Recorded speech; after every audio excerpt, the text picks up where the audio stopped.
እኛ የኦርቶዶክስ ተዋሕዶ እምነት ተከታዮች የአባቶቻችንን ርስት አሳልፈን አንሰጥም፣ የሰው አንደፍርም፣ የእኛንም አናስደፍርም። ስለዚህ የሚመለከተው የመንግስት አካል የተዋሕዶን ጥያቄ ይመልስ። መስቀል አደባባይ የእኛ ነው። ባለቤትነቱ ኦርቶዶክስ ነው።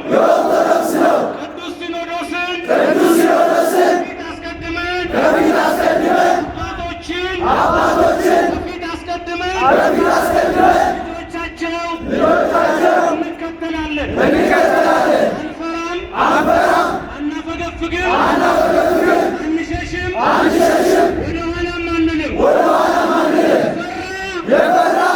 የፈራ የደነገጠ ይመለስ። እኛ ግን በመላው ኢትዮጵያ የተዋሕዶ ርስት እስኪከበር ድረስ ሰላማዊ ትግላችንን እንቀጥላለን።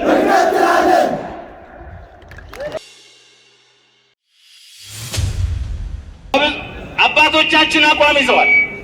አቋሙም ለአንዴና ለመጨረሻ ጊዜ እየነካካን ተንጫጭተው አንድ ሳምንት ተንጫጭተው አጀንዳ ቀይረው ዝም ይላሉ። የት ይደርሳሉ እየተባል እስካሁን ተንቀናል። አሁን ግን ልጆቻቸው አንድ ነን፣ አናፈገፍግም፣ ወደ ኋላ አንልም። አባቶቻችን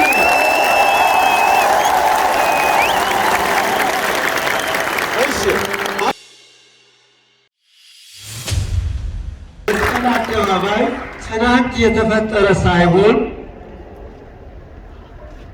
የ3000 ዓመት ዕድሜ ያስቆጠረ መስቀል አደባባይ እንነጥቃለን ማለት አባይን በጭልፋ እንመስል።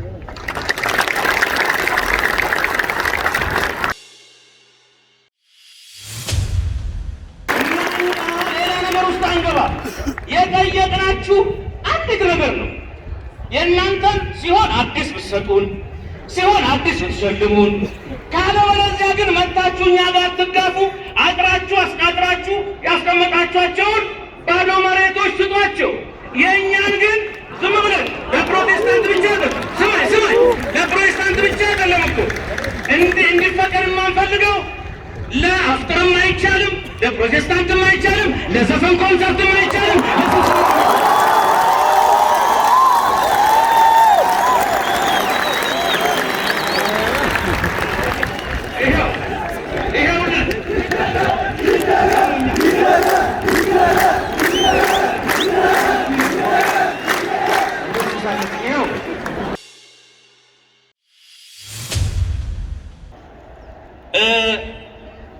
የአባቶቼን ርስት እሰጥህ ዘንድ እግዚአብሔር ያርቅልኝ።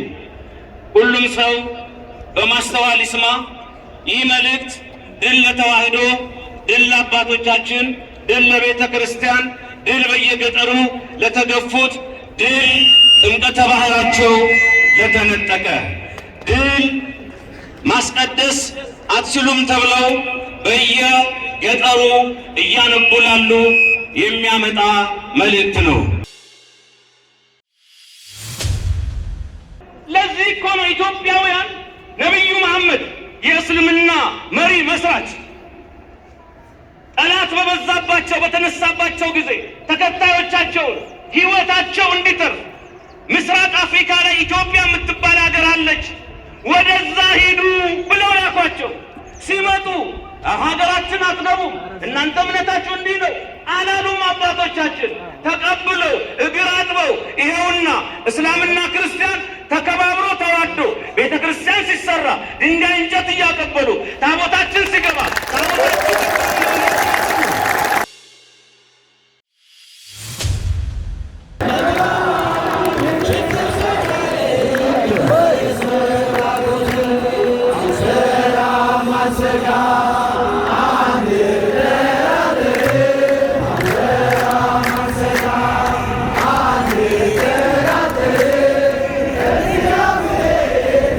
La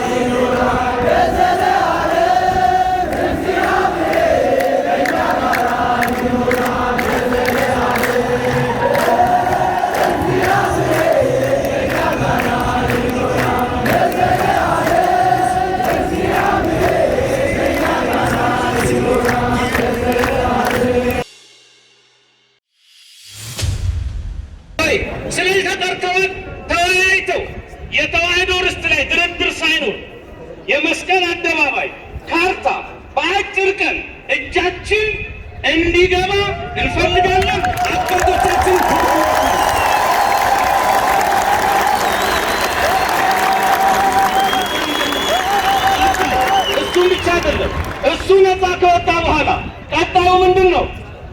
ሆሳዕና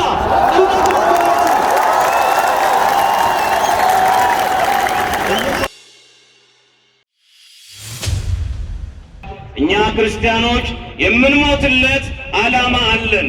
ገድዬ ጸድቃለሁ ብሎ ሲመጣ ሞቼ ጸድቃለሁ ብዬ ጠብቀዋለሁ። እሱ በመግደል ሲሞት እኔ በመሞት መንግሥቱን እወርሳለሁ።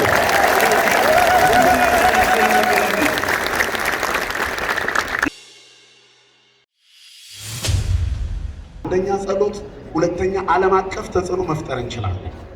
የመጣው ሁሉ የኛ ነው። ለዚህ ለኢትዮጵያ አገልግሎት አሁን ላለችበት ለኢትዮጵያ ለገባችበት ቀውስ መውጫ ብር አሜሪካን ሀገር የተሰበሰበው ዶላሩ ከየአብያተ ክርስቲያናት ነው። ከየትም ሌላ ቤት አልተሰበሰበም። ይህ ታሪክ የሚመዘግበው የሚታወቅ ነው። እኛ ነን። ለዚች ሀገር አልታየንም፣ እንደ ሶስተኛ ዜጋ ተጠላን እንጂ ምን እንዳደረግናቸው አላውቅም። ግን እኛ ነን ያለ ነው። እኛ ካኮረፍን ፀሐይ ላትወጣ ትችላለች። በገባዖን ፀሐይን ያቆመ ኢያሱ የእኛ ቤት ነው። የእኛ ቤት አባት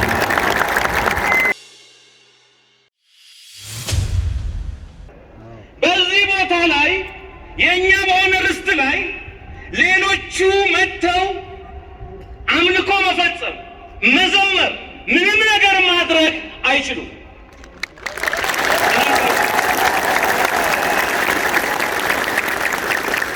የማይችሉት ለምንድን ነው? በመስቀል ያምናሉ? በመስቀሉ ኃይል ያምናሉ? በዕጣኑ ጢስ ያምናሉ? በደመራ ያምናሉ? በኪዳን በቅዳሴ ያምናሉ? በከበሮ በጸናጽሉ በአባቶች ሽብሸባ ይመሰጣሉ? ያ ቦታ የማን ነው? አሁን የኦርቶዶክስ ተዋህዶ ልጅ ጥያቄ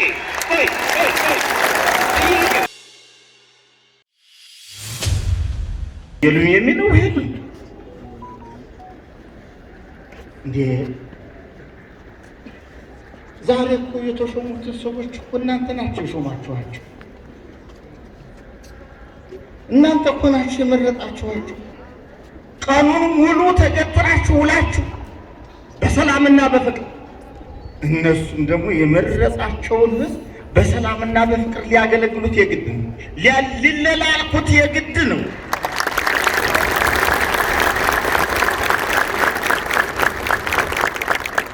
ስለዚህ ነው ነቢየ እግዚአብሔር ቅዱስ ዳዊት ምንድን ነው ያለው? በገዢዎች ከመተማመን ይልቅ በእግዚአብሔር መተማመን ይሻላል ነው ያለው።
ዩቲዩብ ብትከፍቱ የምታዩት ሌላ ቤት ነበር የተዘረፈ ስም። አሁን ግን ቃለ ወዲህ ስትከፍቱ የቦሌ መድኃኔዓለም መጥምቀ መለኮት ዮሐንስ ከነዘመኑ ምርኮአችን ተመልሷል። አሁንም ምርኮ ለማስመለስ ልንጸልይ ለሰላም ጉባኤ ተሰብስበናል። ይህን እመኑ። ሰው ጠላት ብዙ ይጠብቃል። አሁን በስጋና ደም የመጣ በፍርሃትም የመጣ አለ። ኦርቶዶክሶች እኛ ስንነጥቅ አንታወቅም። ኦርቶዶክስ ያፈረሰው ቤት የለም፣ የፈረሰበት ቤት ግን ብዙ አለ። ሰርተናል። ኦርቶዶክስ ተቀምጠን እናውቃለን፣ ቀምተን አናውቅም። ሰርተን ግን እናውቃለን። እኛ የተዋህዶ ልጆች ጨዋዎች ነን። ጨዋዎች ሁሌ እንፈራለን። ይነካኩንና ይፈሩናል። ለማርያም ከኛ ጋር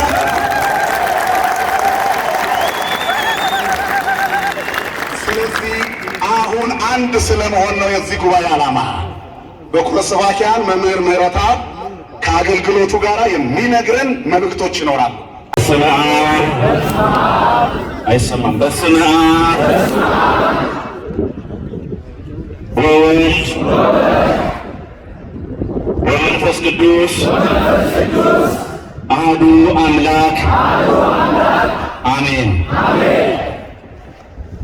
ክቡር አባታችን የበረሃው ኮከብ የጸሎት አባት የዘመናችን ሰማዕቱ አቡነ ጴጥሮስ የሶማሌና የኢትዮ ሶማሌና የጅጅጋ የሐረር ሀገረ ስብከት ሊቀ ጳጳስ የቅዱስ ሲኖዶስ አባል ብፁዕ አቡነ መቃርዮስ፣ ክቡር አባታችን ቆሞስ መላከ ገነት አባ ተክለ ማርያም አምኘው የቦሌ ደብረ ሳሌም ቤተ ክርስቲያን ዋና አስተዳዳሪ፣ ክቡር መላከ ሰላም አይነ ኩሉ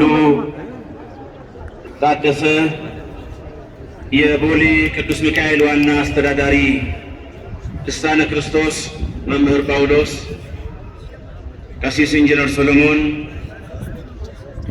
ሊቀ ልሳናት ቸርነት፣ ዘማሪ እስጢፋኖስ፣ በአጠቃላይ አገልጋዮች፣ ካህናት፣ ዘማሪያን፣ የሰንበት ተማሪዎች በዚህ ዕለት የተዋህዶን ድምፅ ሰምታችሁ ከሩቅም ከቅርብም እምዬ ኦርቶዶክስ ምን ሆና ነው የጥሪውን ደወል በመደወል ኑ ልጆቼ ያለችን በማለት ለጥሪዋ ምላሽ በመስጠት በዚህ በተቀደሰ የምህረት አደባባይ በቤተ ክርስቲያን ደጅ የተሰበሰባችሁ እንደ ሰማይ ከዋክብት አምራችሁ ደምቃችሁ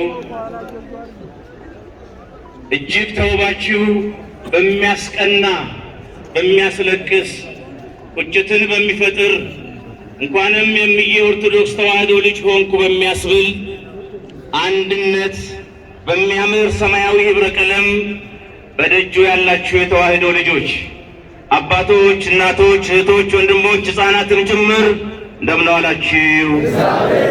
እንደምን ሰነበታችሁ? እንደምን ቆያችሁ? ለዚህ ያደረሰን ያሰብነውን ሳይሆን ያሰበልንን እኛ ለእኛ ከቆረስነው ይልቅ እሱ የቆረሰልንን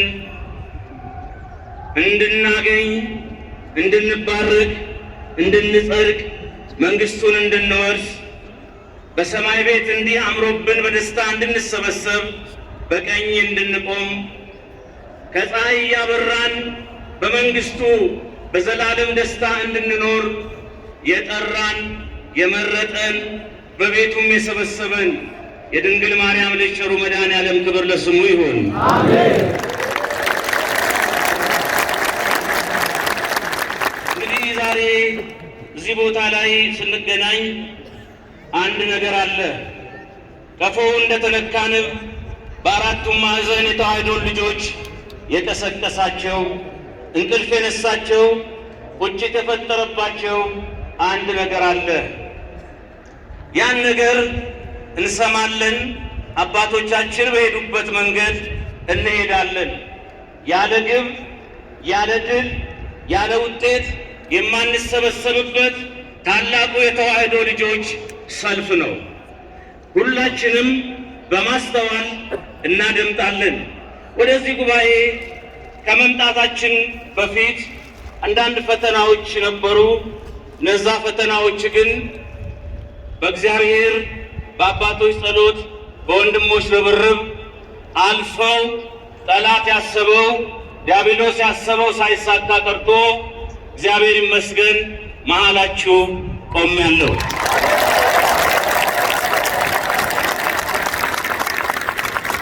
እግዚአብሔር ታላቅ ነው። ቤቴን እንደ ቤተ መንግስት ስላስከበበልኝ አመሰግናለሁ።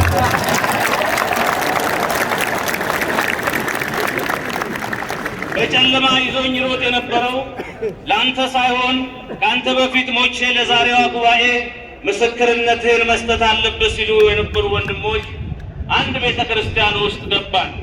ትናንት ማለዳ ከገባን በኋላ እያዩን በመሃላቸው በእግዚአብሔር ተአምር ይዞ ሄደና ከዛ እኔ ቢጠራ በሕግ እመጣለሁ ለምንድን ነው ይሄ ሁሉ ማሳደድ ብዬ ስገረም ስልክህን አጥፍተሃል፣ አሁንም ተከትለው መጥቶ የነገ ጉባኤ አትደርስም አለኝ። ሌሎች ሺህ ወንድሞች እኮ አሉ።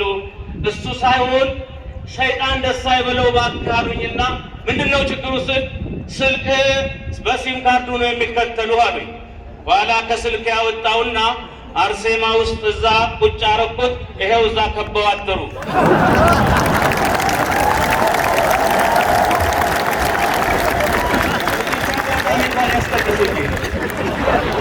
በዚህች አጋጣሚ እንኳን ዕጣኑን ያሸቱ እንጂ እግዚአብሔር ተዋህዶ ቤት ሲገባ አፈሩ አመዱ እምነት ነው፣ ውሃውም ጸበል ነው፣ እንጨቱም መስቀል ነው። ክብር ለመድኃኔዓለም። እንግዲህ የምለውን ቀጣዩን አብረን ከእግዚአብሔር ጋር እንቀጥላለን። ክርስቲያን መኖሩ ብቻ አይደለም፣ መሞቱም ክብሩ ነው። እዚህ ሲነቀል ሰማይ ይተከላል።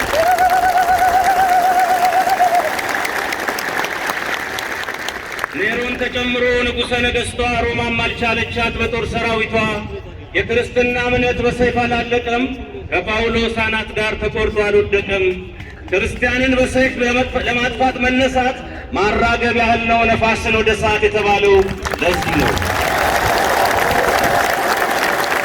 የሚሞትለት ዓላማ የሌለው ለመኖር ብቁ አይደለም እንዳለው ማርቲን ሉተር ኪንግ የጥቁሮች ሰብአዊ መብት ተሟጋች፣ እኛ ክርስቲያኖች የምንሞትለት ዓላማ አለን። ገድዬ ጸድቃለሁ ብሎ ሲመጣ ሞቼ ጸድቃለሁ ብዬ ጠብቀዋለሁ። እሱ በመግደል ሲሞት እኔ በመሞት መንግሥቱን እወርሳለሁ።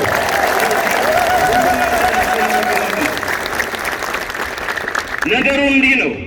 የአባቶቼን ርስት በሉ እስቲ እሰጥህ ዘንድ እግዚአብሔር ያርቅልኝ። አንደኛ ነገሥት ምዕራፍ 20 ከቁጥር 4 የአባቶቼን ርስት እሰጥህ ዘንድ እግዚአብሔር ያርቅልኝ። ሁሉም ሰው በማስተዋል ይስማ።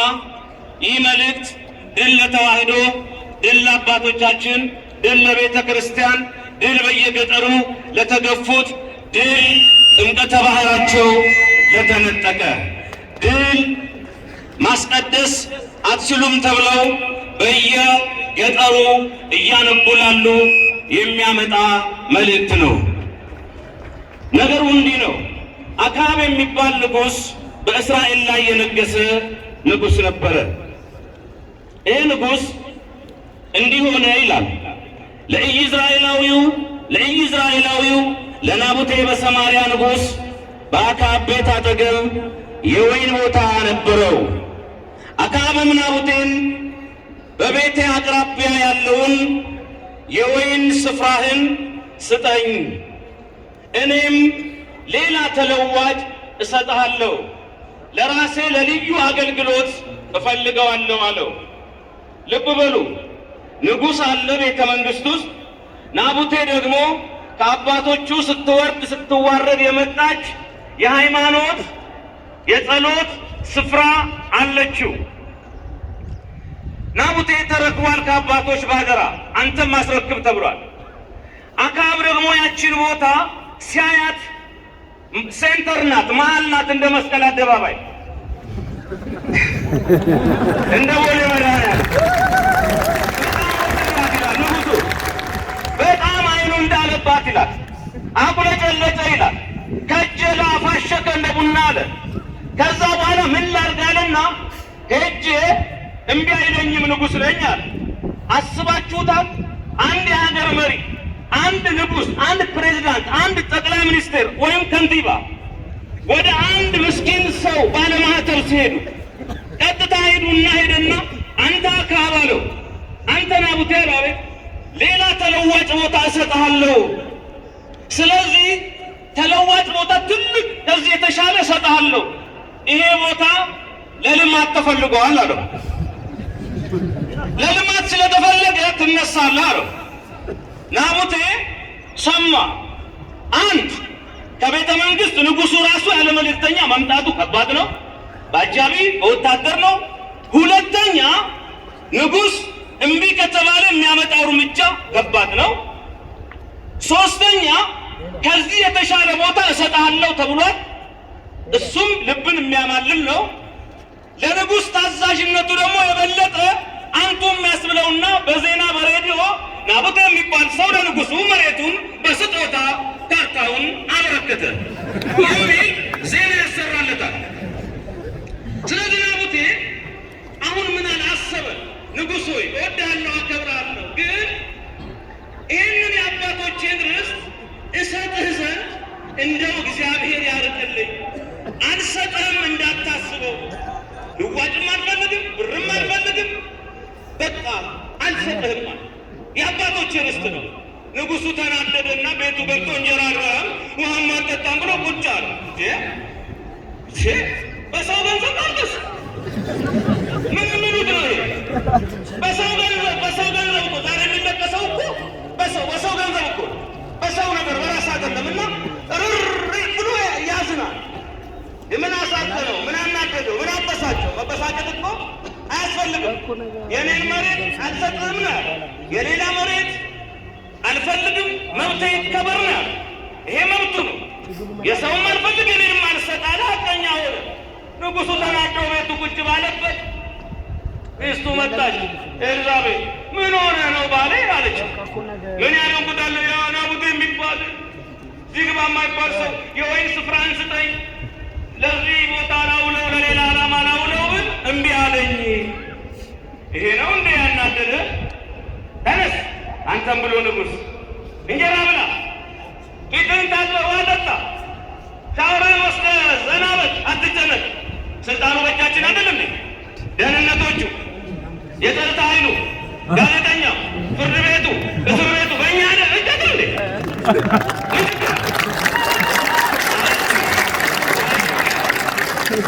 አለችው ነው ያልኩት። ማን ሚስቱ?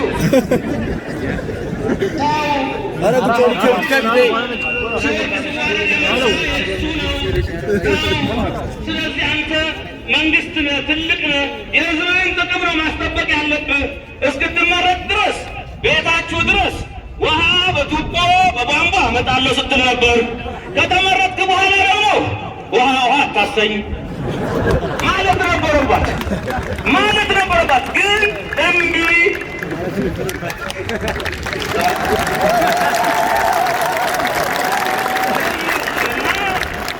ማለት ሲገባት ግድ የለም እንነጥቀዋለን፣ ሁሉ በእጃችን ነው፣ ሁሉ የእኛ ነው አለችው። አሁን ምን መጣ? ሁለት ስህተት። አሁን ልብ በሉ፣ ይህን ታሪክ እየተነተን ነው። እንሂድ። መጀመሪያ ናቡቴ በርስቱ ላይ እያለ አክዓብ ሄዶ ይሄን ቦታ ልውረስ ማለቱ ወንጀል ነው። ምንድን ነው ልውረስ ማለቱ? የማንን መሬት? የናቡቴን መሬት። ዛሬ የሰማነው ይሄንን ነው። እንውረስ ነው፣ እንወርሳችኋለን ነው። ዝም ተብሎ ይወረሳል እንዴ ወዳጄ? እኛን ገለህ ነው የምትወርሰው፣ እሱም አትቆይም ይላል።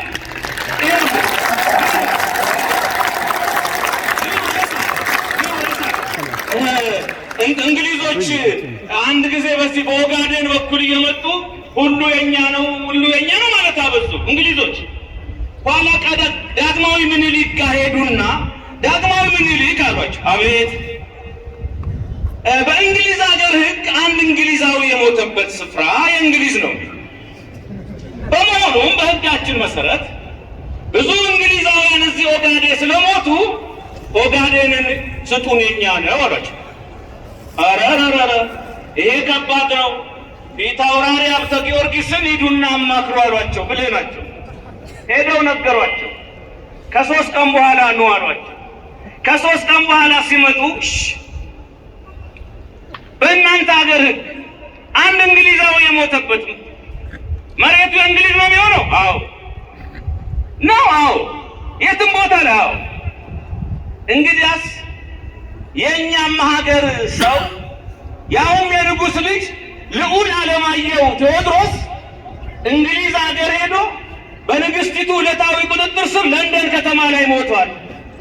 የእኛ ሰው የሞተበትን ለንደንን ስጡንና ኦጋዴንን ውሰዱ አሏቸው።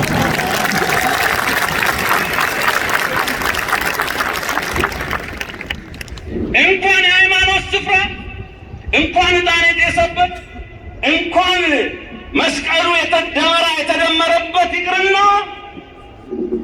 ልንገራችሁ፣ የኢትዮጵያ ርስት የኢትዮጵያ መሬት ዳር ድንበር ራሱ ዝም ተብሎ አይሰጥም። ክርስቲያኖች ለሁለት ነገር እንሞታለን። አንድ ለሃይማኖታችን፣ ሁለተኛ ለሀገራችን።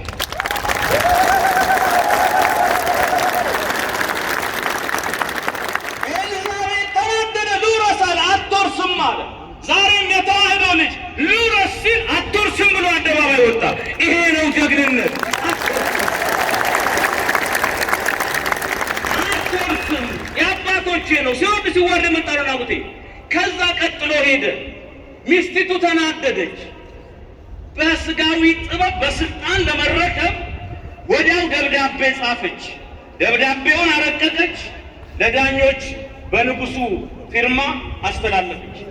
ንጉስና እግዚአብሔርን ሰድቧል ብላችሁ መስክሩበት። ምስክሮችም ተገዙ። ኬዙ ተሰራ። የሽብር ሕግ ወጣለት። ከዛ ናቡቴ ምን ተደረገ? ከከተማ በአፋ በሐሰት አስመስክሮ በድንጋይ አስደብድበው ደሙን ውሻ እንዲልሰው አደረጉት። መጣችና ተለምኖ እምቢ ያለውን ሂድና በነፃ ውረስ ብላ ዳኛው ንጉሡ እሱ፣ ሚዲያው በእጁ፣ ዳኞቹ አንድ የአሜሪካዊ የሕግ ጠበቃ ዳኛ ሕግ ምን ማለት እንደሆነ ለማወቅ አልሻም። የምፈልገው ዳኛውን ነው ብሏል። ሕግ የተጻፈ ነገር ነው። ዋናው ተርጓሚ ነው። ሞት ለሚገባው ሕይወት፣ ሕይወት ለሚገባው ሞት ሰጪው። በሐሰት መሰከሩበት፣ ተደብድቦ ሞተ። ሂድና በነፃ ውረስ አለችው። ሊወርስ ሲሄድ ማን መጣ? የእግዚአብሔር ኃይል ቴስቢያዊው ኤልያስን ተጻፈ። ምን ያመጣል ተባለ? ሁሉ በእጃችን ነው ተባለ። ድሃውም ተገደለ። ወደ ማን ተሄደ? ወደ ርስቱ ሊወርስ ሄደ። እግዚአብሔር ቴስቢያዊ ኤልያስን አመጣው። ሄደ። ሰው የለም ብለ፣ ወገን የለውም ብለ፣ ስልጣን የኔ ነው ብለ፣ ወታደሩ የኔ ነው ብለ፣ መፈረሙ ጊዜው ወቅቱ የኔ ነው ብለህ በወንበር በስልጣን በፊርማ በሚዲያ በዳኞች ተመክተህ የድሃውን ደም አፍሰህ ርስቱን ወረስክ አለ። የወረስክ መስሎ ነው እንጂ አትወርሰው።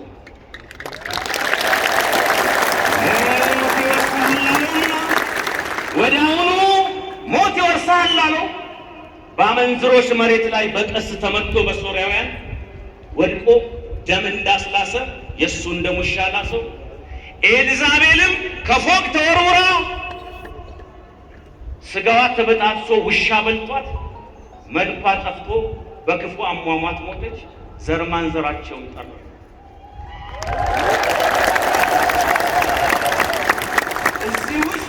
እዚህ ታሪክ ውስጥ አልወረሰም። እዚህ ታሪክ ውስጥ የምናገኛቸው ነገሮች አሉ። አንደኛ አክዓብን ታያላችሁ። ንጉሡን አምባገነን ማን አለብኝ ብሎ የሚያጠቃ ርስት የሚቀማ በቤተ ክርስቲያናችን ታሪክ እንዲህ ያደረጉና ቤተ ክርስቲያን የጎዱ ሰዎች አሉ። በስልጣናቸው ተመክተው ያላቸውን ተማምነው ቤተ ክርስቲያን ያጠቁ ሰዎች አንድ እሷል። ሁለተኛ ኤልዛቤቶች አሉ። ኤልዛቤቶች መሪዎችን የሚያሳስቱ ከስር ያሉ አጨብጫቢዎች፣ ውድቀት የሚያፈጥሩ ተው የማይሉ በለው በለው የሚሉ እነሱን ታያላችሁ። ሶስተኛ ለጊዜው አዳሪ የሆኑትን የመንግስት ሹመኞች በሐሰት ናቡቴ ላይ ፈርደው የገደሉትን ያስገደሉትን ታያላችሁ። አራተኛ ኤልያሶችን ታያላችሁ።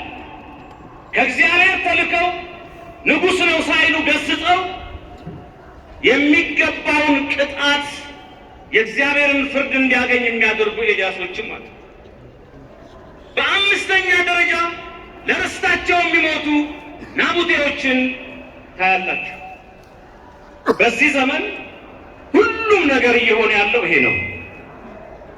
ይሄ የናቡቴ የአክዓብ ኤልዛቤል የዳኞቹ የኤልያስ ታሪክ በኢትዮጵያ ሰማይ ስር ዘንድሮ እየሆነ ነው። ምንድን ነው የሆነው? ምንድን ነው የተፈጠረው?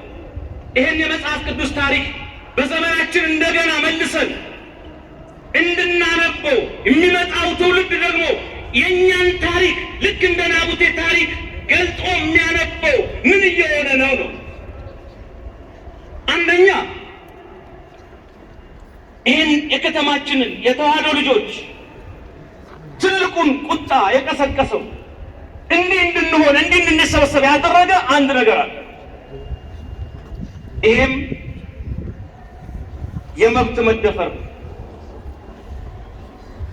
ርስታችሁን ስጡን የሚል ጥያቄ። እኛ በመሰረቱ ኦርቶዶክሳውያን የሰው አንፈልግም፣ የራሳችንም አንሰጥም። ተዋዶና ተከባብሮ ተቻችሎ መኖርን እንደግፋለን። አንበሳ በኖህ መርከብ ውስጥ ላምን አልበላም የዘር ማጥፋት ወንጀል ብሎ ኖህ እንዳይጥለው። ነብር ፍየልን አልበላም በዘር ማጥፋት ወንጀል እንዳይጥለው። ሁሉም ተከባብረው ያችን ቀን አልፈዋል። እኛ የተዋህዶ ልጆች እኛ ብቻ እንኑር፣ ሌላው ይሙት፣ ከዚህ ሀገር ይጥፋ አላልም ማለትም አንችልም። ምክንያቱም ለክፉም ለደጉም ፀሐይን ያወጣ መድኃኔዓለም ነው። ሁሉን የሚያኖር እግዚአብሔር ነው።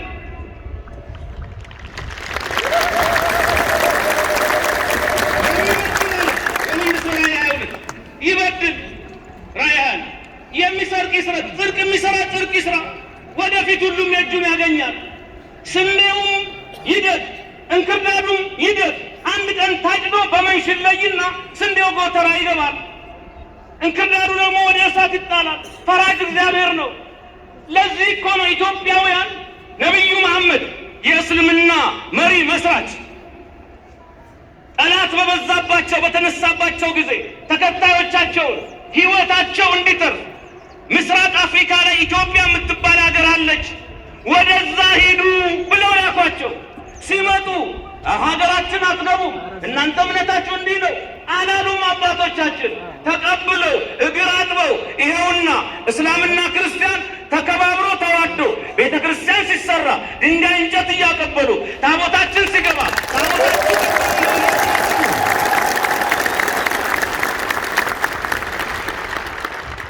በሰርጋችን ቀን እየተገኙ በሰርጋቸው እየተገኘን የክርስቲያን ለብቻ እየታረደ የሙስሊም ለብቻ እየታረደ ተዋደን በእድር በእቁብ በማህበራዊ ኑሮ አንድ ሀገር ውስጥ ኖረናል። ይሄ እውነት ነው። እኛ ፕሮቴስታንት ይጥፋ፣ እኛ ጆባ ይጥፋ፣ ካቶሊክ ይጥፋ ሙስሊም አንልም ብለንም አናቅም። ብንልም እግዚአብሔር አይቀበለንም። እግዚአብሔር ያኖረውን ሰው እኛ አትኑር ብለን ተስፋ አንቆርጥም። ኖረው ያልጨረሰ ሰው መፍረድ ስለማይችል እሱ በሰማይ ነው፣ የሰማዩን በሰማይ ነው የምናየው። አንድ ሶስተኛው የግብፅ ፓትርያርክ አቡነ ሽኖዳን አንድ የታወቁ ሼክ ሞቱና የእሳቸው ቀብር ላይ ተገኙ። በሶ አረዳድ እኒ አባት ገነት ነው የሚገቡት ወይስ ሲኦል አሉ። ገነት ነው ካሉ ላያስኬድ ነው እንደሳቸው፣ ሲኦልም ነው ካሉ ችግር ነው። ወዳጅ አሁንም አውቀው አሉት ጋዜጠኛው፣ አሁንም አውቀው እኔ ያለሁት በምድር ነው።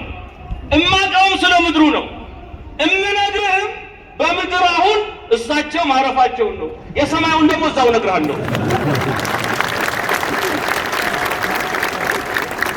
እና የሰማዩን እዛው ነው እዛው።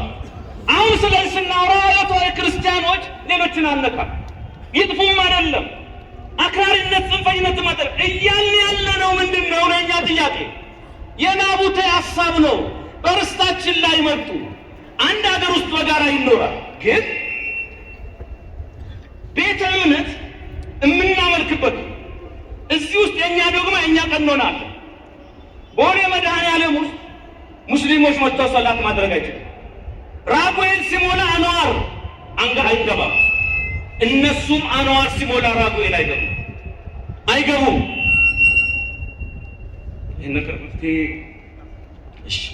አይገቡም። ተከባብሮ ተዋዶ ተቻችሎ ይኖራል በቤተ እምነታቸው። ፕሮቴስታንት ኦርቶዶክስ ውስጥ መጥተው ማድረግ አይችሉም። እኛም እነሱ ጋር ሄደን ይሄን ማድረግ አንችልም። ለምን? የኛ ዶግማ ቀኖና ዶክትሪን አለ። እዚህ ስጋው ደግሞ አማናዊ ነው እንላለን፣ እዛ መታሰሪያ ነው ይላል። እዚህ በጥምቀት እናምናለን፣ እዛ ያለው በጥምቀት አለ። እኛ የምናምነው የራሳችን የሆነ ዶግማ ቀኖና ስርዓት አለ። በአንድ ቤት የሚኖሩት ሰዎች ልጆች ራሳቸው ነፃነት አላቸው። ባልና ሚስት ክፍል አላቸው። ቤቱ ግን ጣራው አለ። በኢትዮጵያ ጣራ ስር ነው ያለነው። የምናመልከው ግን እንደየእምነታችን መስቀል አደባባይ እኛ አባቶቻችን አምልኮ የፈጸምንበት፣ ዝማሬ የዘመርንበት፣ ደመራ ተደምሮ ኪዳን ደርሶ መንፈሳዊ ትርኢት ታይቶ ዕጣኑ የጤሰበት ቦታ ነው መስቀል አደባባይ። በዚህ ቦታ ላይ የእኛ በሆነ ርስት ላይ ሌሎቹ መጥተው አምልኮ መፈጸም፣ መዘመር፣ ምንም ነገር ማድረግ አይችሉም።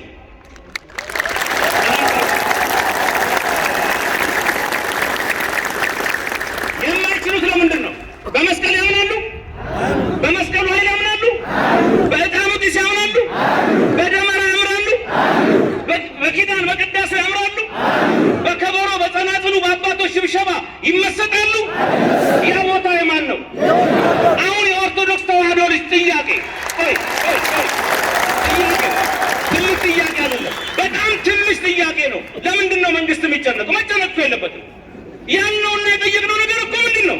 ይሄ የእኛ ቦታ ነው፣ የምናመልክበት ነው። ስለዚህ የምናመልክበትን ቦታ እባካችሁ አስከብሩልን። እኛ እነሱ ጋር ሄደናል ወይ? ለምንድን ነው እነሱ እኛ ጋር መጥተው አምልኮ የሚፈጽሙት የማያምኑበትን?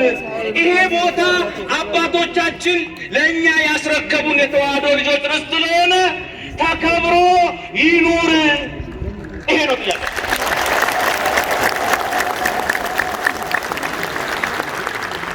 አይ ማለት አይቻልም። አይ አያስፈልግም፣ መተን አይናችሁ እያየ እንወርሰዋለን አላል።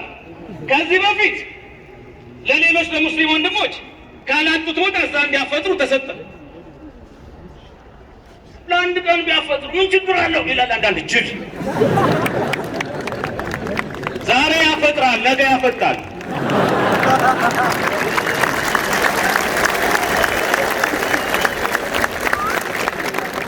ዛሬ ያበላል፣ ነገ ይበላል። ሃጊያ ሶፊያ ቱርክ ቦታዎችን የተወረሱት ትልልቅ ወደ ሌላ የተቀየሩት አብያተ ክርስቲያናቶች በዚህ ሲስተም ነው። ቦታን የመውረስ አካባቢን የመውረስ። አሁን ስለዚህ መስቀል አደባባይ ብቻ መሰላችሁ የምናገረው? አሁን የተሰበሰብነው አይደለም። መርሁ ምንድን ነው? ኦርቶዶክሳዊ ይዞታዎች እንደ አጠቃላይ ከገጠር እስከ ከተማ በሁሉም ስፍራ እንዲከበሩ የማድረግ መንፈሳዊ ትግል ነው የተጀመረው።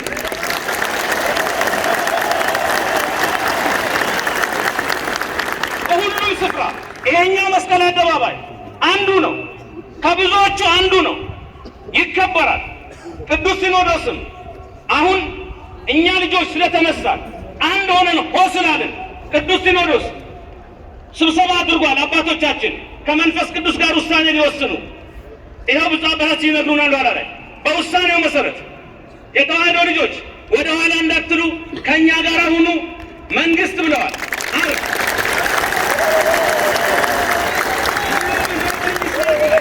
የሚመለከተው የመንግስት አካል በመስቀል አደባባይ ጉዳይ የማያዳግም ውሳኔ እንዲወስንና ካርታውን በእጃችን በአጭር ቀን እንዲያስረክብ የሚል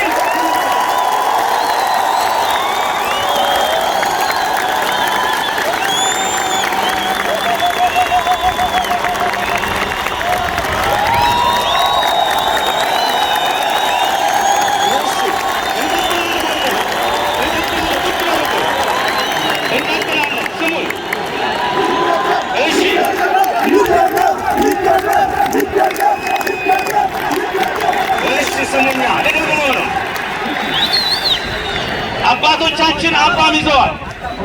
አገልግሎት አባቶቻችን አቋም ይዘዋል። አቋሙም ለአንዴና ለመጨረሻ ጊዜ እየነካካን ተንጫጭተው አንድ ሳምንት ተንጫጭተው አጀንዳ ቀይረው ዝም ይላሉ፣ የት ይደርሳሉ እየተባል እስካሁን ተንቀናል። አሁን ግን ልጆቻቸው አንድ ነን፣ አናፈገፍግም፣ ወደ ኋላ አንልም። አባቶቻችን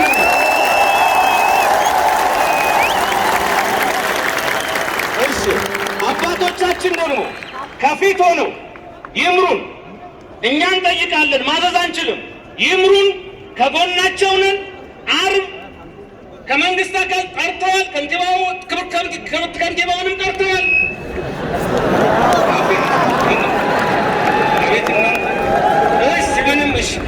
ቆይ ስለዚህ ተጠርተዋል።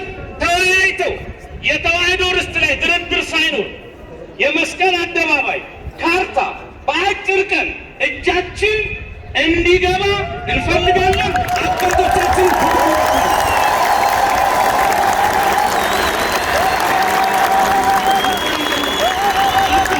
እሱም ብቻ አይደለም። እሱ ነፃ ከወጣ በኋላ ቀጣዩ ምንድን ነው? ሆሳዕና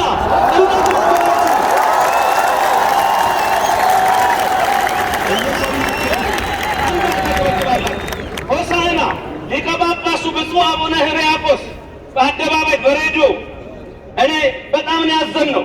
ማክበር አትችሉም ተብለው አስቡ 30-40 ታቦት ምድሩን ሊባርክ ይወጣ ነበር።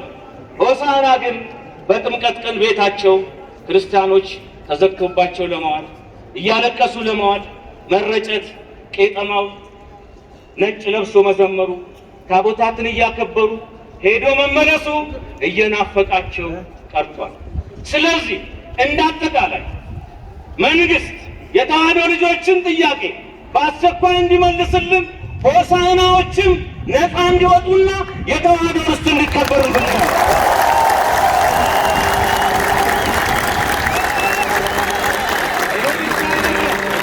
ይሄ ብቻ አይደለም።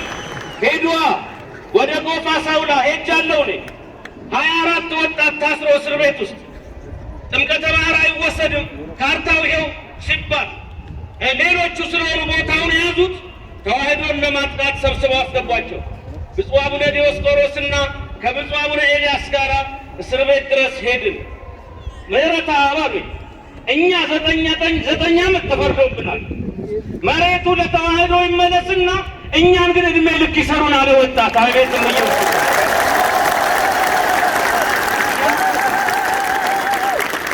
እንደዛ አይነት ቦታ ልጆቹ እዚህ ድረስ መጥተው ስንጮህ ተፈተዋል። ርስታቸው የእነሱም ጭምር እንዲመለስ እሱ ብቻ አይደለም። በተለያዩ ስፍራዎች ከሃይድራል ሥላሴ ፊት ለፊት በእርዳታ ሽፋን ተወስዶ ያልተመለሰው እኮ የተዋሕዶ ርስት ነው። ይሄ ብቻ አይደለም። ርቀትን ባልጠበቀ መንገድ ግጭትን ሊፈጥር በሚችል ከርቸሌ ሚካኤል በ100 ሜትር ላይ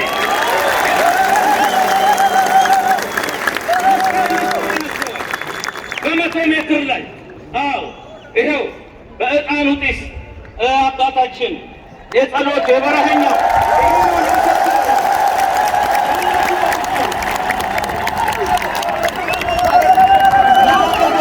አባታችን የበረሃው ባህታዊው አውሮፓን እንዲህ ብሎ ሶማሌ ሄደው ጅጅጋ የተቋጠረ ነው የሚገባ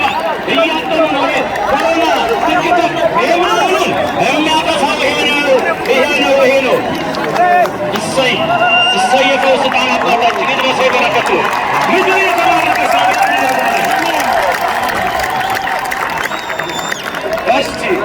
እሺ ቁጭ በሉ እስቲ ቁጭ ሁላችሁ ቁጭ በሉ። አንድ ጊዜ ቁጭ ካላችሁ ጥሩ። አዎ ሁላችሁም ቁጭ ብትሉ ድምፅ ያለ ድምፅ አራራው ድምፅ አለ። እሺ በቃ ማጠንት በኋላ ሲነሳ አንድ ላይ ሀሳብ የማጠንት ሰዓት አለ። ተዘጋጅተው ይጠብቃሉ። ለዝማሬ ስንነሳ መሀላችሁ ይገባሉ። እሺ አሁን ቁጭ በሉ።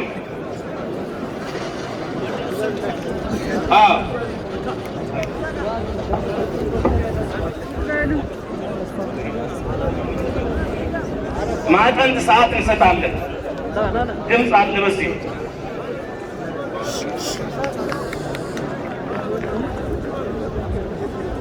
እስቲ አንዴ አንድ በአብ በወልድ በመንፈስ ቅዱስ ስም ዝም ይደርሳል። እምነታችሁ ነው። ሁሉም ጋር ይመጣል። ትንሽ ደቂቃ ማን ከኋላ የሚሆነው ኧረ በማርያም ማጠንቱን አንድ ያቁሙት እንጂ አንድ ላይ ሰዓት እንድንሰጥ ተረበሸን። እስቲ ዝም በሉ በማርያም አባቶች ማጠንት ሰዓት እንሰጣለን።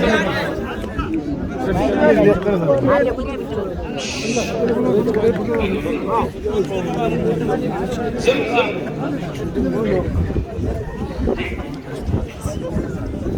ይሰማል። ከኋላ ይሰማል። በዚህ ይሰማል። ሀሳቤን ልቀጥል። ኧረ በማርያም ማን እንትን ይበልጣል? እሺ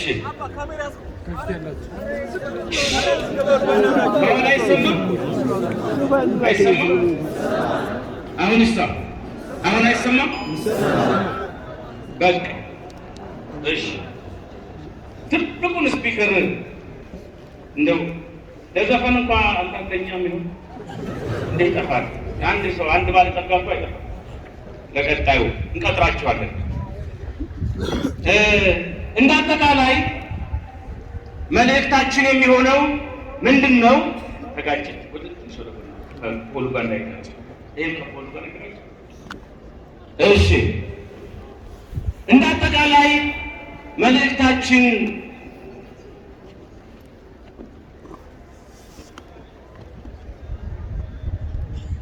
ዛሬ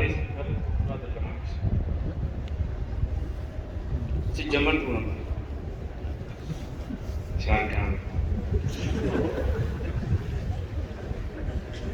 እሺ እግዚአብሔር ከሁላችን ጋር ይሁን። እንደ አጠቃላይ ምንድን ነው?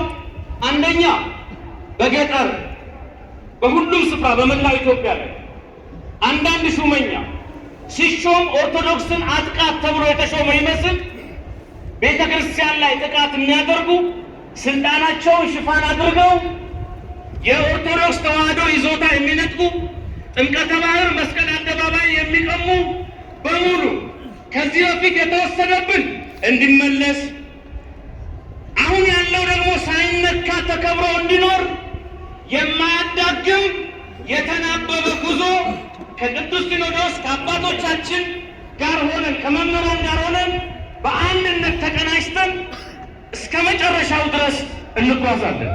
ይህን ማድረግ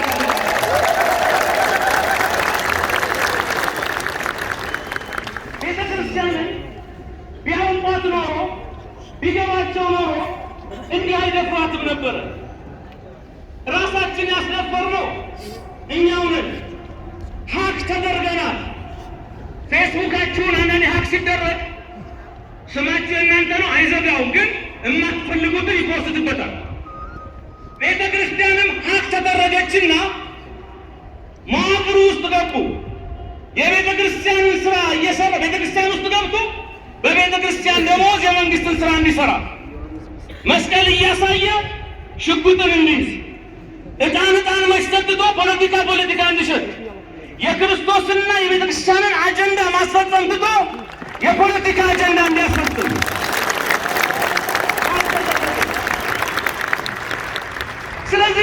ክርስቲያኒቷ መዋቅሯ ይህንን ደግሞ በጊዜ ሂደት አይተናል። ማንን አየን? ለምሳሌ ይህ ውስጥ ጃንሆይ እንደወደቁ እኮ ደርግ መጣ። አቡነ ቴዎፍሎስን በፒያኖ ገመድ አንቆ ገደላቸው። ጳጳሱ ሊቀ ፓትርያርኩ ጃንሆይ በሰሩት ቤተክርስቲያን እንዳይቀበሩ ጥልቅ ጉድጓድ አድርጎ ቢሮውን ላይ ሰርቶ 17 ዓመት እኒህን አባት ለሀገር የደከሙትን አጽማቸው ኢትዮጵያን እንዲወጋት አድርጎ ላያቸው ላይ ተመላለሰ። ከዛ በኋላ ደርግ ለእኔ ይመቹኛል ብሎ አቡነ ተክለ ሃይማኖትን አመጣ። እሳቸው ደግሞ እሱ እንዳሰበው አልሆንለት አሉ። በመንፈስ ቅዱስ የሚመሩ ልክ አቡነ መቃርዮስን የሚመስሉ እኔ እሳቸው ብፁዕነታቸውን ሳይ አቡነ ተክለ ሃይማኖትን ያየው ነው የሚመስለኝ በአካል እና እሳቸው ይሾም አልመቸው አሉ። እሳቸውም አለፉ። ኋላ እንዲመቸው አድርጎ አቡነ መርቆሬዎስን አረገ። ደርግ ሲወርድ 83 ኢህአዴግ ሲመጣ ደግሞ አቡነ መርቆሬዎስን አሰድዶ ለሱ የሚመቸውን ደግሞ አደረገ። ከዛሳ አቡነ ጳውሎስ ሲሞቱ ደግሞ እንደዛ ተተካ። ቅዱስነታቸው ሲያልፉ አሁን ምንድነው እየሆነ ያለው? ለእኔ መንግስት የሚመጣ ቤተ ክርስቲያን ክብሯን ትታ ሰማያዊውን ነገር መፈጸም ትታ የሹመኞችን ድምፅ እንድትሰማ የመንግስትን ዓላማ ፈጻሚ የመንግስትን ተልእኮ ፈጻሚ ሆነች። ተናቅን፣ ተንቀናል። ለምንድነው ጳጳስ ሲናገር የማይፈራው? ለምንድነው አባቶቻችን ሲናገሩ ኦርቶዶክስ ተናገረች ተብለን መፈራት መከበር ያቃትን? ለምንድነው ሹመኞቹ አባቶችን ኑ ቢሮ ድረስ የሚሉት? ለምን እነሱ አይመጡም? ለምን ለመስቀሉ አይመለከቱ?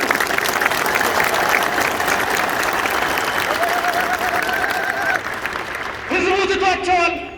አንድም ተከታይ የለም።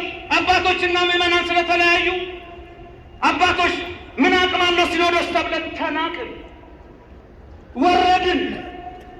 ኢትዮጵያን የምትመጥን ቤተ ክርስቲያን አድርገን መቀጠል አልቻልንም። እውነተኞች አባቶች አሉ፣ በዚህ ዘመን ሀቀኞች አባቶች አሉ። በአንጻሩ ደግሞ ተው የሚሉ ቤተ ክርስቲያንን ከሚያጠፉ ጋር የሚተባበሩ አልፎ አልፎ ምንደኞች ይኖራሉ።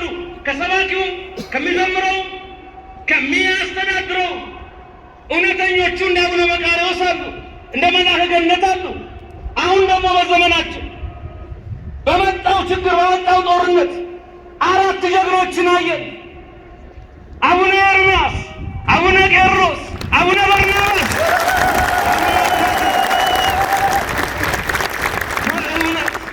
ከተማ አንፈልግም 4 ኪሎ አንፈልግም ብለው ለሲኖዶስ ስብሰባ እንኳን ሳይመጡ ሪፖርት እንኳን ሳይነበብ በአስለቃሽ ጭስ በሞት መንደር ከጤፍ እየለመኑ ከአንዱ ያንዱ እስላም ክርስቲያን ማንሳይ ህዝቡን እየመገቡ ከህዝቡ ቀድመ እኛ እንግደለን ያሉ እውነተኞች እረኞችን እኮ በተመለከተ ስለዚህ በዚህ ደረጃ ቅድስናቸው የሚያሳቅቅ ሀቀኝነታቸው ለሀገር ለህዝብ የቆሙ አሉ። በዚህ ደረጃ ከፍ ማለት አለበት፣ መከበር አለባት ቤተ ክርስቲያን፣ መናቅ የለባትም። ይሄ የሚሆነው ምንድን ነው? አባቶቻችን መሪዎቻችን አንድ ከሆኑልን፣ እነሱ ልጆች ተከተሉን፣ ይሄን አድርጉ፣ በዚህ መንገድ ሂዱ፣ በዚህ መንገድ ሂዱ ካሉን እንበረታለን። ካለበለዚያ እረኛው ከሌለ እረኛው ካልመራን በጎች ምንድን ነው? አሁን ግን ደስ እያለን ነው። የተዋህዶ ልጅ ድምፅ የተሰማ ነው። አስቸኳይ ስብሰባ ጠርተዋል። ድምፃችን ተሰምቷል። ልጆች አለን፣ አይዟችሁን፣ ጥያቄያችን ይመለሳል፣ ተዋህዶ ክብሯ ይቀጥላል ብለው ነው ያደረጉት።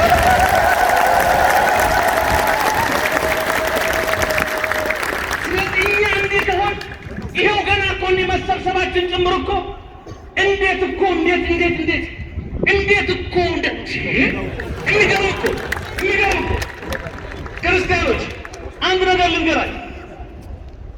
እኛ የጠብ መንስኤ አይደለም፣ በጥባጭ አይደለም። የኦርቶዶክስ ልጅ የተዋህዶ ልጅ ለምሳሌ ዛሬ ሁሉ ሰው ተምሮ ፖሊስ በሰላም ነው የሚተኛው። ለምን? የኦርቶዶክስ ተዋህዶ ልጅ ጨዋል አሁን ሄደ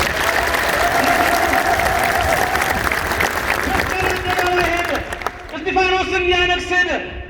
ያስለቃሽ ጭስ እየተተኮሰበት ሌላው በማርሽ ባንድ እየታጀበ አልቅሶ ለእግዚአብሔር ሰጥቶ ገባ እንጂ ድንጋይ ልወርውር አላለም።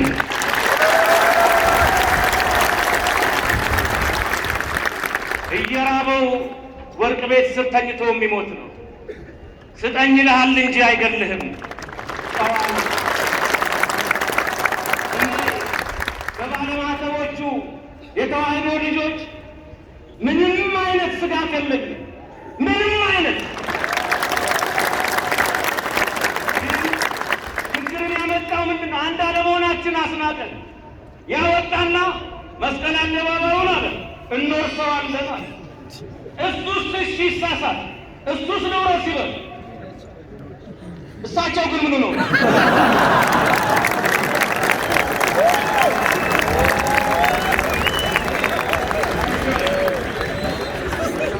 እውነት ነው።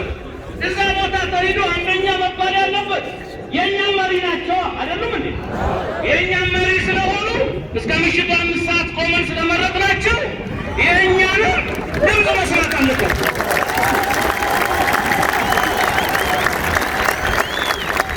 የእኛ መሪ ስለሆኑ አንደኛ በዋዜማው ተው ብለን ስንናገር አባቶች ጋር መጥተው ምን ተፈጠረ?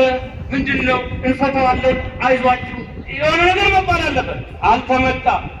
ሁለተኛ እዛ ቦታ ላይ ቆሞ መስቀል አደባባይ የሁሉም ኢትዮጵያዊ ነው ተባለ።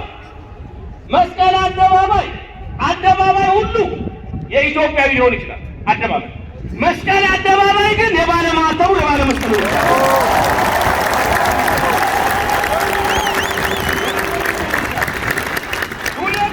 የሃይማኖት ተቋማት የህዝብ ገንዘብ ተሰብስቦ በህዝብ ግብር በህዝብ ታክስ ነው የተሰራው ብለዋል።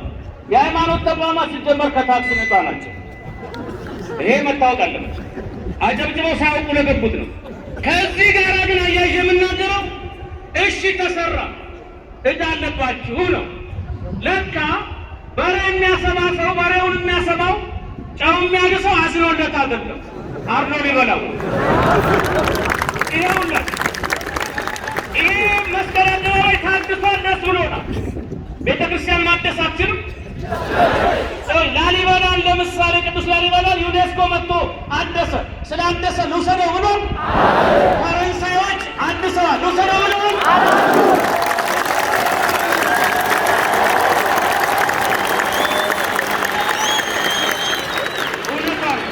ቀጥሉ።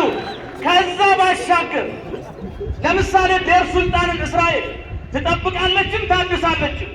ልውሰድ ትላለች ግን ገዳሙን አትልም። ይታደስ። ከዛ ውጭስ ወጪ አውጥተናል ብትሉ የወርቅ ምንስ ብታደርጉልን ምንስ ቢደረግ ቱሪስት ለመስቀል ከመላው ዓለም ሲመጣ የካህናቱን ሽብሸባ የሰንበት ተማሪውን ትርኢት ለማንም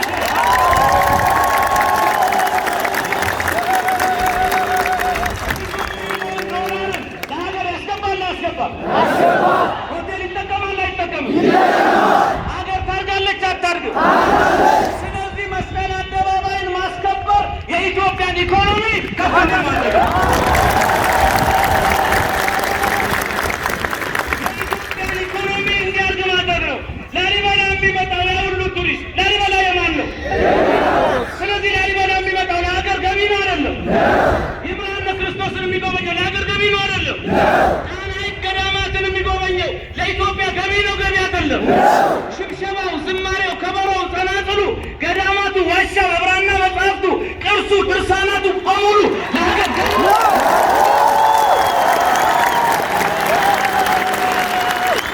ስለዚህ እናንተ ብትሰጡን ብታረጉልን በማንኪያ ነው፣ ከእኛ ብትወስዱ ግን በአካፋ ነው።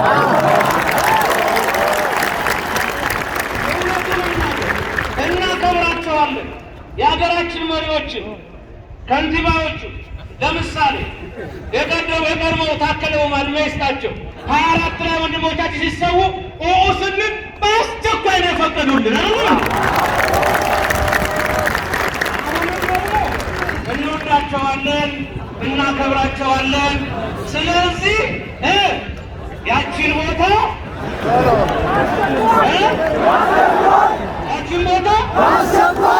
በአስቸኳይ ለማን ለእኛ አይ ተብሎ እምቢ ማለት ይቻላል። ግን ድጋሚ ምርጫ የለም እንዴ?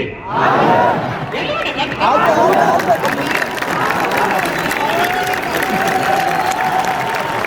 ስለዚህ ያ ቦታ በህዝብ ገንዘብ ነው የሚባለው ነገር በህዝብም ገንዘብ ቢሆን በምንም ባንክ ቤቱን ያጨናነቀው ሀገርን ከፍ ያደረገው የተዋህዶ ልጆች ነው። እዚህ ውስጥ ሁሉም ይከፍላል። እዚህ ውስጥ ሁሉም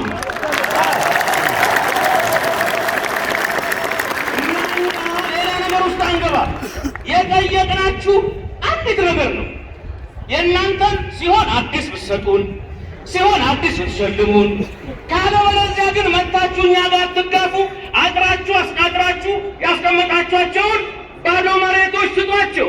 የእኛን ግን ዝም ብለን ለፕሮቴስታንት ብቻ አይደለም። ስማኝ ለፕሮቴስታንት ብቻ አይደለም እኮ እንዲፈቀድ የማንፈልገው ለአፍጥርም አይቻልም፣ ለፕሮቴስታንትም አይቻልም፣ ለዘፈን ኮንሰርትም አይቻልም።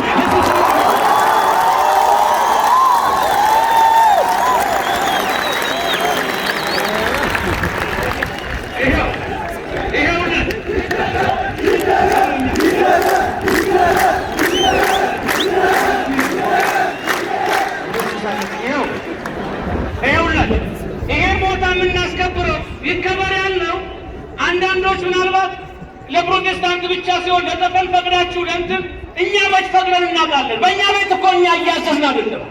የሚያዝበት እኮ ሌላ ስለሆነ አንደኛ ቤተ ክርስቲያን ትዘዝበት፣ ሁለተኛ ለሌላ ቤተ እምነት እንዳይሰጥብን፣ ሶስተኛ ዘፈንም እዛ መስቀል ቦታ ላይ የክርስቶስ መስቀል ባለበት ላይ ዘፈንም አይፈቀድም።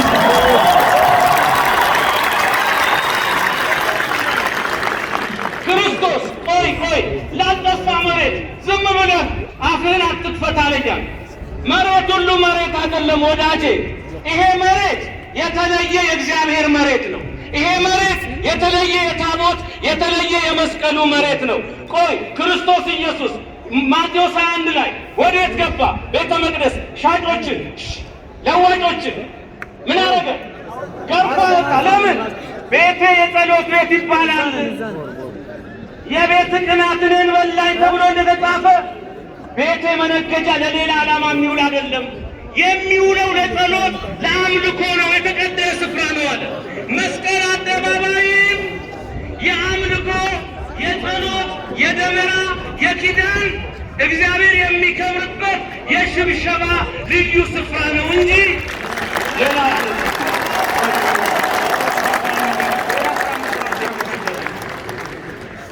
ሌላ ጧፍ መታደሉ ቆይ ሰው እንዴት ይስማ? አንድ ሰው ቢናገር ማርያም ይኸውላችሁ ምን ላይ ነበር?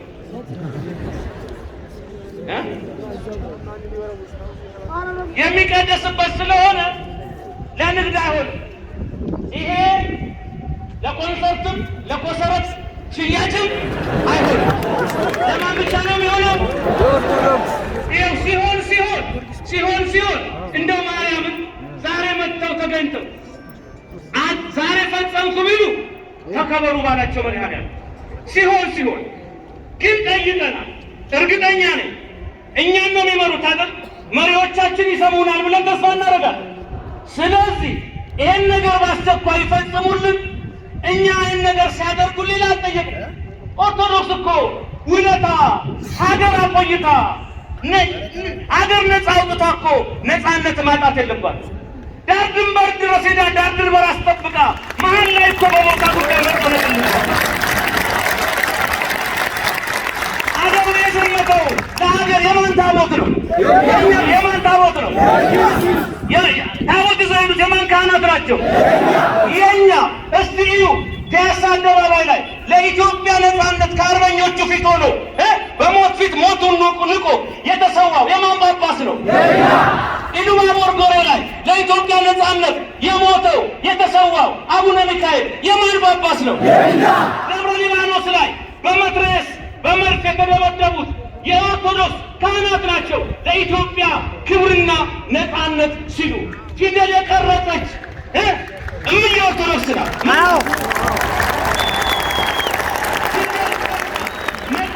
መጽሐፍ ቅዱስ ከዕብራይስጥ ከሱርስ ከግሪክ ወደዚህ የተረጎመች የወንጌል ረሃብና ጥማት ነው እንዲያረጋት። ዛሬ በራሷ ቋንቋ ትሰደባለች። ቤተ ክርስቲያን እኮ ስትመጡ እግዚአብሔርን ብቻ አይደለም የምታገኙት፣ ኢትዮጵያንም ነው። ባንዲራዋ ጉልላቷ ላይ ከፈፉ ላይ ትመለከቱታላችሁ።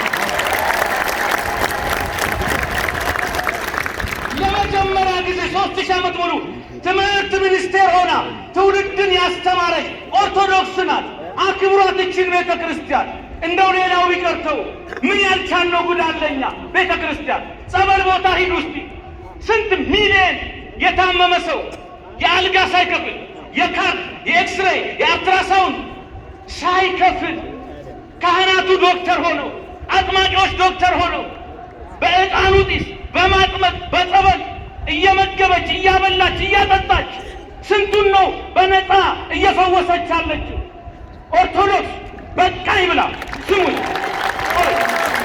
በቃኝ አልፈልግም ቢዘጓት ያ ሁሉ የሀገር ሸክም የት ነው? የትኛው ጤና ጥበቃ የትኛው ሆስፒታል ነው የሚችለው? እምዬ ኦርቶዶክስ የሀገር ሸክም ተሸክማለች። የተራቡትን በሰንበቴዋ በዝክር በጸበል በጻድቅ ሆዳቸውን እየሞላች ጾም እንዳያድሩ እያደረገች ጾም አዳሪዎችን ጾም እያስፈታች እምዬ ኦርቶዶክስ ለሀገር በሰንበት ትምህርት ቤት ወጣቱን ይዛ ትውልዱን እየቀረጸች መልካም ዜጋ እንዲሆን የምታደርግ ኦርቶዶክስ ነው። ይችን ቤተ ክርስቲያን ማክበር ራስን ማክበር ነው። መሪዎች እየወጣችሁ ኦርቶዶክስ ሀገር ናት ስትሉ ሰምተናል። ሀገር ከሆነች ሀገራችሁን አክብሯል።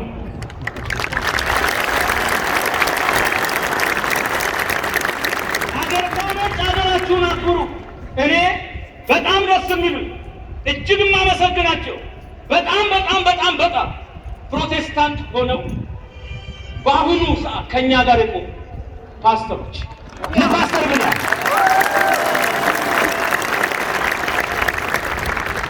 በሰው ገንዘብ አታልቅሱ፣ ባለቤትነቱ የእሷ ነው። ኦርቶዶክስን እንዴ ሽካላችሁ ወረ ሙጥኛላችሁ አራ አይናችሁን ከላይ አንሱ አለ ፓስተር የሰውን አይነካ ያከብራል። እሱ እኛን ስላከበረ እኛ መስል አንነካበትም። ያምልክ ይቀጥል፣ ያመነበት ይከተል። አስተሳሰብ እናመጣለን። እንዲያከበሩ አሉ። አንድ ደግሞ ማናቸው ዶክተር ወዳጄ ጠቅላይ ሚኒስቴሩ ሰብስበዋቸው አንድ ጊዜ ፓስተሮቹ ምን አሉ? እሱም ሆኑ ክብርት ቀዳማዊት እመቤት ስልጣኖ ተረጋግቶ ኢትዮጵያን በሰላም እንድትመሩ አንድ ምስጢር ልንገሮታል። ምን? የድሮ ነገስታት ተከብረው ዙፋናቸው የጸናው ያቺ በረሃውን ያቋረጠች እግዚአብሔር በጣቱ የጻፈባት የዮርዳኖስን ባህር የከፈለች ጽላተ ሙሴ እሷን አክብረው ነውና ከቻሉ ስቶም ሄደው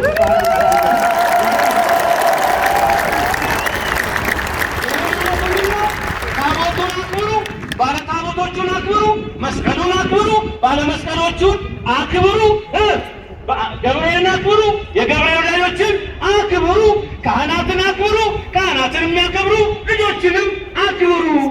የተዋህዶ ልጆች ስታከብሩ ማተባቸውን፣ እምነታቸውን፣ ቦታቸውን፣ ስርዓታቸውን አክብሩ። እምነታቸውን ቤታቸው ውስጥ ግን አትግቡ።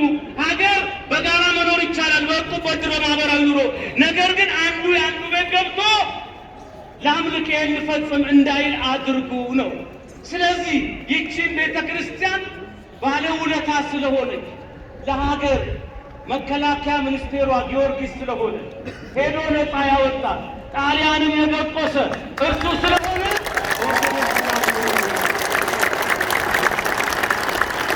መኖራችን ክብራችን በዚህች ቅድስት ቤተ ክርስቲያን ላይ ስለሆነ ቤተ ክርስቲያን ትከበር አትንኳት። ሀሳቤን ስጠቀም ነጥቦችን ሳመጣ ከዚህ የሚከተሉትን ነገሮች እንድናገር እነግራችኋለሁ። አንደኛ የጀመርነው ይሄ እንቅስቃሴያችን እርግጠኛ መሆን የምፈልገው ነገር እኛ የፖለቲካ ዓላማ፣ የፖለቲካ አጀንዳ፣ የምድር ርዕዮተ ዓለም የለን። ኦርቶዶክሳውያን ሀገራችን ኢትዮጵያ እንወዳለን። በአንድነቷ፣ በክብሯ፣ በሉዓላዊነቷ አንደራደር። እንደ አባቶቻችን ታቦት ይዘን እንዘምታለን፣ ተንበርክከን እንጸልያለን። ኢትዮጵያ በክፉ የመጣብሽ ሁሉ ይጥፋ፣ ስላንቺ ዝም አንልም ብለን ለኢትዮጵያ ክብር እንቆማለን። ይሄ ሁሉ ሰው የተሰበሰበው አንዱን ጥሎ አንዱን ለመሾም አይደለም። ወታደር ለጊዜያዊ ገዢው ይሞታል፣ እኛ ደግሞ ለዘላለም ገዣችን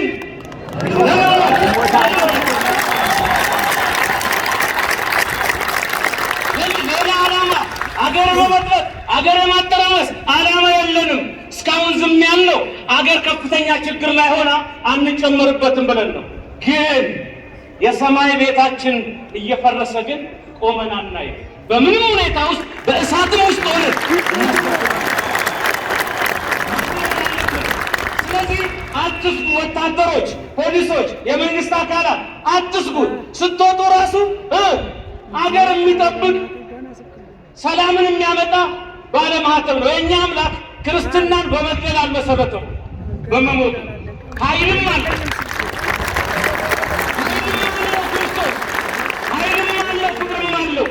ኃይሉ ሩቅነት፣ ፍቅሩ እኩያነት አይደለም። ከኃይሉ ይልቅ ግን ፍቅርን ተጠቀመ። መግደል የሚችለው ሞተ። ፀሐይ ጋር የሄደ ይቀልጣል፣ ፀሐይ ስትመጣ ግን ታሞቀናለች። አምላክን በኃይሉ በግርማው እሱ ጋር መቅረብ አይቻልም። በፍቅሩ ፀሐይ መጥቶ አሞቀን።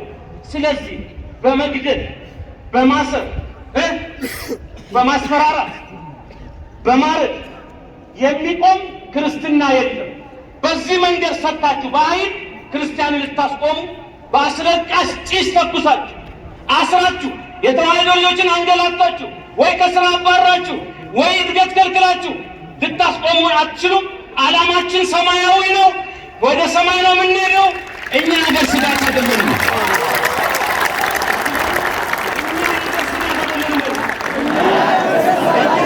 ስጋት አይደለንም። ኦርቶዶክሳዊ መገለጫው ነው። ስለዚህ አትፍሩ።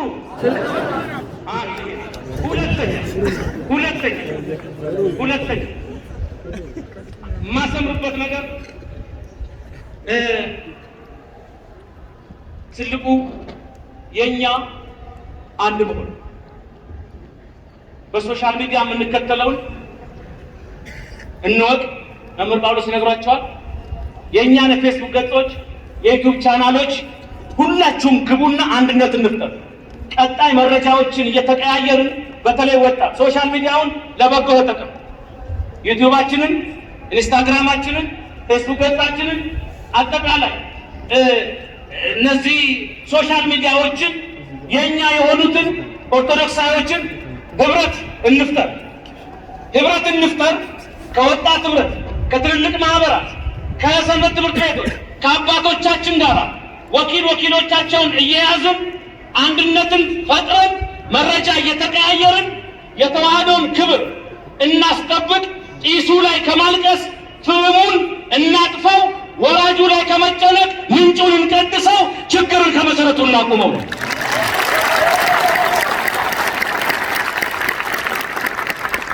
ሶስተኛ መሀላችን ገብተው ተው፣ እረፉ፣ ይሄ እንደዚህ ነው፣ ምን ያስተዋችኋል?